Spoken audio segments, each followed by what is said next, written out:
اگر کسی مالدار صاحب نصاب آدمی نے قربانی کی نیت سے کوئی جانور خریدا، پھر وہ جانور عیبدار ہو گیا، تو صاحب نصاب آدمی پر ضروری ہوگا کہ عیبدار جانور کی جگہ کسی بے عیب جانور کی قربانی کرے۔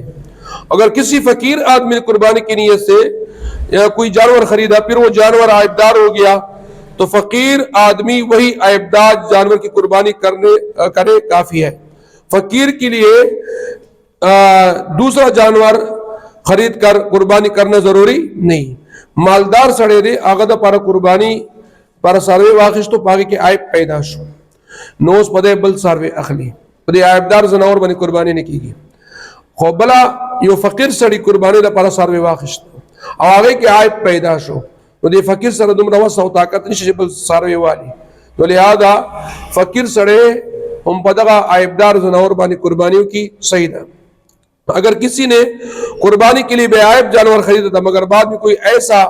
عیب و نقص پیدا ہو گیا جس کی وجہ سے قربانی درست نہ ہو، تو اگر قربانی منت اور نظر کی ہو تو اس کی جگہ بے عیب جانور قربانی ضروری ہے، خواہ وہ شخص امیر ہو یا غریب۔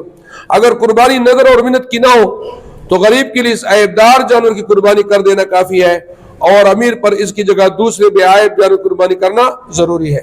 اگر ذبح کی تیاری میں کوئی عیب پیدا ہو گیا، جیسے کل میں نے آپ کو مسئلہ بتایا تھا